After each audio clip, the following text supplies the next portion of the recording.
when my parents first moved down here. I don't think anybody could have anticipated what would have happened to the waterfront in any part of Maine. I just don't know how you would have known. My brothers and I inherited the property from my parents. We decided, let's do something with it. We weren't looking to make a killing, just maintain the dock, keep it going. Back then, we made money.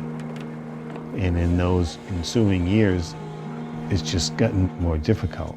My son Josh started fishing when he was 3 years old.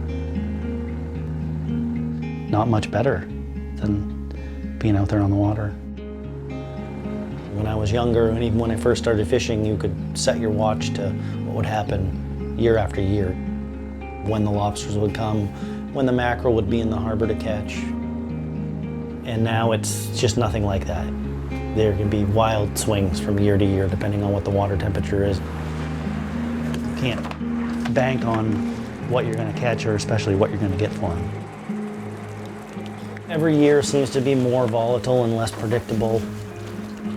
When I was his age, I could go ground fishing, I could go scalloping, I could go shrimping, I could go lobstering.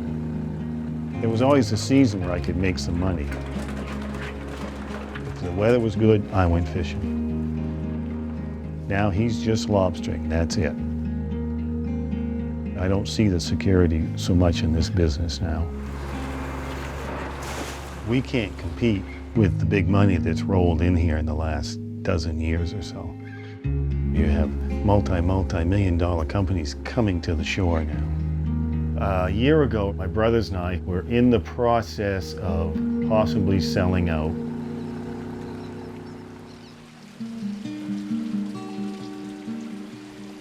CEI has been involved with the overall goal of diversifying Maine's working waterfront.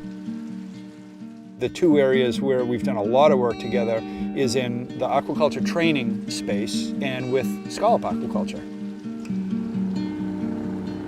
Maine is highly dependent on lobster. It's a great industry, it brings jobs and economic activity to a lot of people in coastal communities, but it's also kind of scary from the standpoint of what happens in the event of either a mortality problem or maybe a market problem. This method of growing sea scallops as an aquaculture product is a diversification strategy for commercial fishermen. Look at the growth on the bottom. Big. Length, the width, and then the depth. 63, 49. Aquaculture is not going to be right for every commercial fisherman, and it's not going to be a perfect solution, but it can really add a lot to that mix of options. So in a bag like this, it's not uncommon to get 1,000 to 3,000 scallops. Flexibility is really key if you're going to make a living from the water. I would love to think that I could lobster for the rest of my life, but I don't know if that's going to be possible or not. To be able to get into aquaculture and diversify my income, it's a big deal to me. I have all the tools already, boat, gear, all that stuff. We've got a co-op set up so that the fishermen, the harvesters, own the business that runs here now. The Working Waterfront Program cleared our debt. It has secured these pieces of land forever.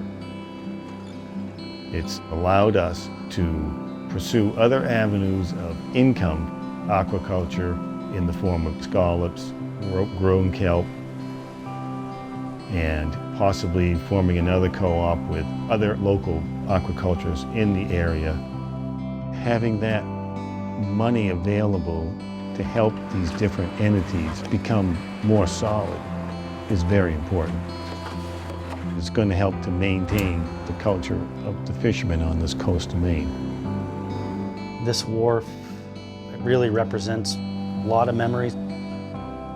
My grandparents would be very happy with what's going on. They watched their kids and their grandkids commercial fish from this wharf, and just to know that their children and grandchildren and other people's children and grandchildren will be able to continue to access the water from this wharf. I think would make them very happy.